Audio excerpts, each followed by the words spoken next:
नमस्कार मित्रों। कैंसर नाम सुनते ही डर लगता है ना। कैंसर क्यों होता है, कैंसर कितने प्रकार का होता है, कैंसर होने पर आपको क्या क्या लक्षण दिखाई देते हैं, कैंसर होने से पहले आपको क्या क्या संकेत मिल जाते हैं कि आपको कैंसर होने वाला है।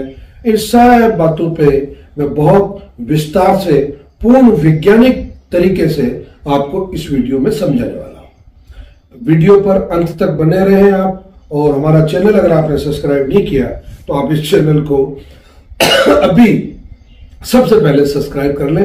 नमस्कार मित्रों, प्रणाम। मैं वैद्य हंसराज चौधरी श्री नवग्रह आश्रम सेवा संस्थान की ओर से आप सभी लोगों का स्वागत करता हूं। मित्रों, जो जीवन लेने वाली बीमारियां हैं या कष्टदायी बीमारियां हैं, जो आपको आर्थिक रूप से बिल्कुल बर्बाद कर देने वाली बीमारियां हैं, ऐसी कई बीमारियों की श्रेणी में कैंसर ने भी अपना शीर्ष स्थान बना रखा। यानी कि कैंसर मतलब मौत, ऐसा लोगों में धारणा है। जबकि सच्ची बात यह है कि कैंसर मतलब मौत नहीं है। कैंसर एक डिसऑर्डर है आपकी सेल्स का।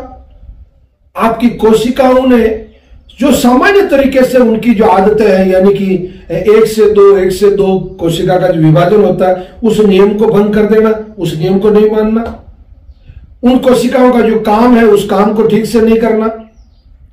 और सबसे बड़ी बात है कि आपके शरीर में जो गांठ बन रही है कोशिका की, वो 1 से 3, 3 से 9, 9 से 81, 81 से 6005, मतलब इस गति से कोशिकाओं की वृद्धि होना।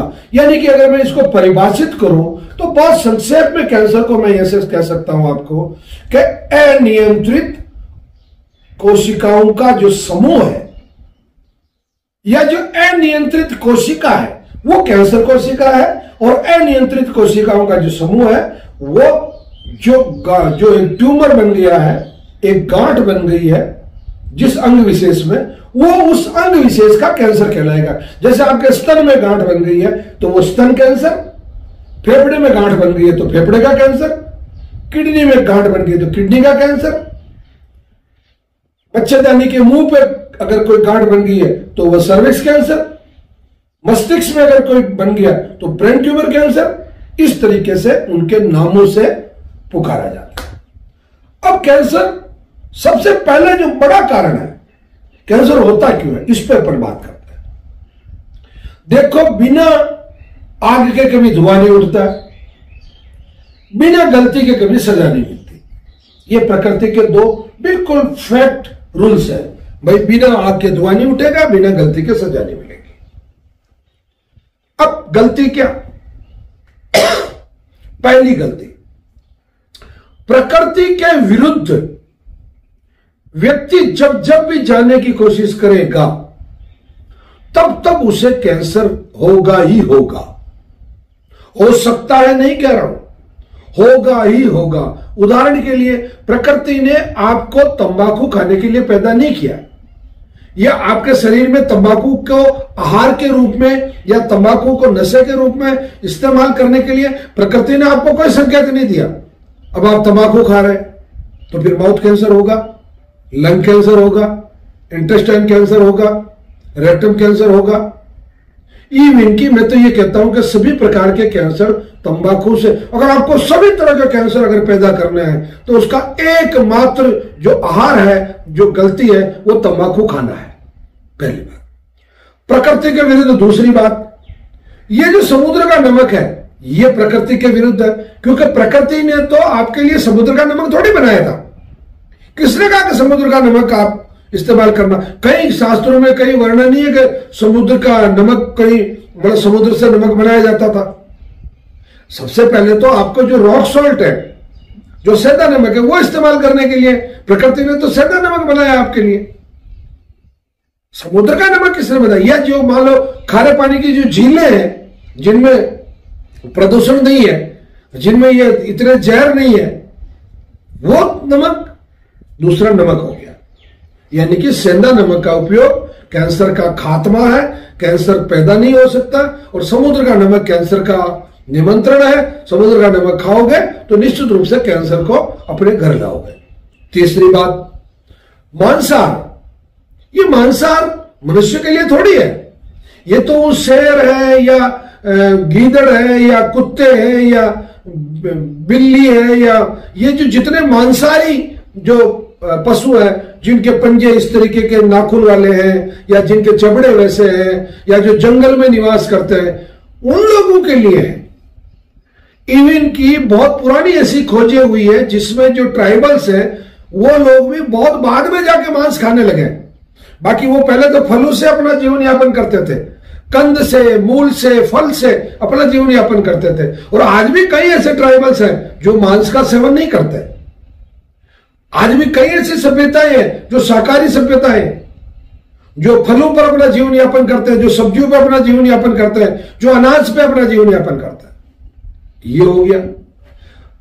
अब एक कारण और बनता है कि आप शरीर के जिस अंग पर जितना ज्यादा अत्याचार करेंगे उसी अंग में आपको कैंसर होने की पूरी संभावना रहेगी। लोग ये कहते हैं हो सकता है, और मैं ये कहता हूं कि पूरी संभावना है, होगा ही होगा। उदाहरण के लिए, आप अगर तंबाकू का सेवन करते हैं तो आप जीभ पर इरिटेशन कर रहे हैं, जबड़ों के साथ इरिटेशन कर रहे हैं, यानी कि अत्याचार कर रहे हैं। वो बार बार स्ट्राइक हो रही है, वो जो सेल्स है वो निकोटीन के लिए सहमत नहीं है, आप जबरदस्ती उनको निकोटीन का सेवन करवा रहे, तो फिर आपको माउथ कैंसर होने की गारंटी है, होगा ही होगा। अब लगातार स्ट्रेस में है भैया, ब्रेन ट्यूमर होगा। अब लगातार धुएं में रह रहे हैं, केमिकल के संपर्क में रह रहे हैं, जब पत्थर गड़े जाते हैं वहां काम कर रहे हैं, आप बिना प्रोटेक्शन के, डस्ट को बिना प्रोटेक्ट किया आप लगातार डस्टी एरिया में रह रहे हैं, या carbon dioxide, carbon monoxide, sulphur dioxide, इस तरीके की जो हानिकारक गैसें हैं उन गैसों का आप लगातार इनहेलिंग कर रहे हैं, आपके श्वास में अगर जा रही है तो फिर आपको फेफड़े के कैंसर होने के पूरे चांस है। मतलब मैं ये नहीं कह रहा हूं कि आप घर छोड़ के जंगल में चले जाएं, मैं ये कह रहा हूं आप घर पे ही रहें, परंतु इन चीजों से, तंबाकू से बच सकते हैं, अल्कोहल से बच सकते हैं, मांसाहार से बच सकते हैं, डस्ट से बच सकते हैं। आप मास्क लगा लीजिए ना, सीधा आपके नाक के थ्रू या मुंह के थ्रू आपके अंदर डस्टिंग नहीं होगी, या आप प्राकृतिक वातावरण में रह सकते हैं। अब आपको एक बड़ी मेजर चीज मैं बताता हूं कि आप जितना प्रकृति के साथ रहेंगे, प्रकृति आपको उतनी मदद करेगी। ये बिल्कुल एक कानून है इस संसार का, दुनिया का एक नियम है। आप जैसे कुत्ता पालते हैं, आप कुत्ते को रोटी देते हैं, कुत्ता आपकी गुलामी करता है। आप एक नौकर रखते हैं, आप उसको तनख्वाह देते हैं, नौकर आपका काम करता है। उसी तरीके से प्रकृति के साथ आप जितना रहेंगे, प्रकृति आपकी उतनी ही रक्षा करेगी। यानी कि आप जितने नेचुरल तरीके से अपना जीवन यापन करेंगे, उसी तरीके से प्रकृति भी आपको अपने बेटे के रूप में, अपनी बेटी के रूप में, अपने संतान के रूप में आपकी रक्षा करेगी। भाई प्रकृति आपको क्यों कैंसर देगी?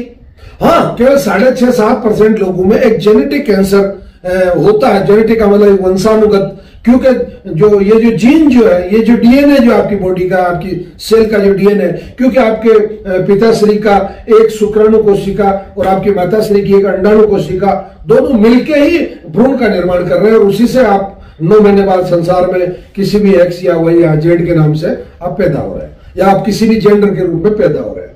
तो ये मतलब पैदा होना की जो शुरुआत हुई वो 2 कोशिकाओं से हुई।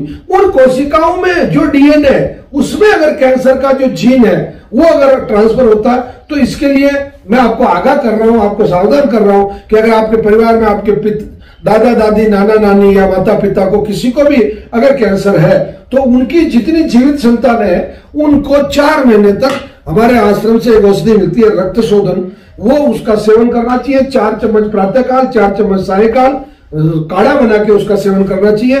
उसके सेवन से आपकी जो सेल्स है, उनके अंदर जो कैंसर के जो जीन है या कैंसर की जो गुण है, वो उनको कमजोर करने के लिए आपके शरीर में रोग प्रतिरोधक क्षमता ताकतवर हो जाएगी।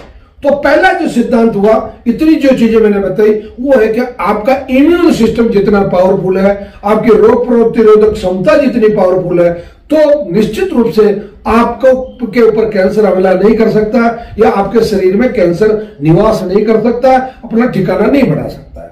तो मित्रों, मैं आप लोगों से अनुरोध कर रहा हूं कि आपको अब मान लो कैंसर हो गया, 1 मिनट के लिए आपने गलती की, तंबाकू खाई, अल्कोहल लिया, नॉन वेज खाया, समुद्र का नमक खाया, रिफाइंड ऑयल खाया, और भी कई आपने गलतियां की, आपने बहुत लेट उम्र में शादी की, बहुत ज्यादा अबॉर्शन हुए, या बहुत ज्यादा आपने हाइजीन का ध्यान नहीं रखा, सफाई नहीं रखा, तंबाकू खाई, जितनी भी गलतियां करनी थी कर ली, और उसकी सजा के रूप में डिक्लेयर्ड हुआ आपको कैंसर, वो चाहे शरीर के किसी भी अंग का, क्योंकि आपने उस पार्ट को इरिटेट किया, वो कैंसर हो गया।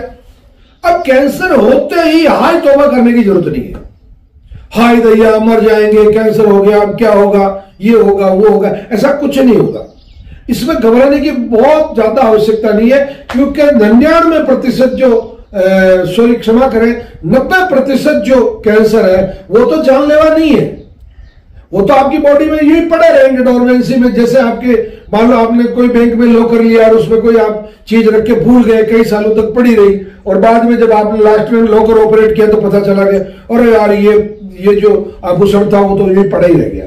सेम उसी तरीके से ये जो आपका कैंसर है ये आपके बॉडी में डोरमेंसी में यानी कि सुसुप्त अवस्था में पड़ा रहता है। ये रीएक्टिवेट जब होगा कि जब आप प्रकृति के खिलाफ जाएंगे, नेचर के खिलाफ जाएंगे, नेचर के खिलाफ काम करेंगे, तब पहली बात हो गई। अब दूसरी बात है कि 10% जो कैंसर है वो एग्रेसिव होता है। 2 तरह के कैंसर होते हैं, नॉन एग्रेसिव और एग्रेसिव, यानी कि बहुत तेजी से बढ़ने वाले और बिल्कुल तेजी से नहीं बढ़ने वाले। अगर आपको मान लो कैंसर हो गया तो श्री नवग्रह आश्रम सेवा संस्थान पर ये जो चीज मैंने आपको इस जो वीडियो में बताई, इनका पूरा विस्तार से 2 घंटे तक हम आपको हमारी कैंसर क्लास में आपको इसकी जानकारी बहुत डिटेल रूप से हम आपको जानकारी देंगे।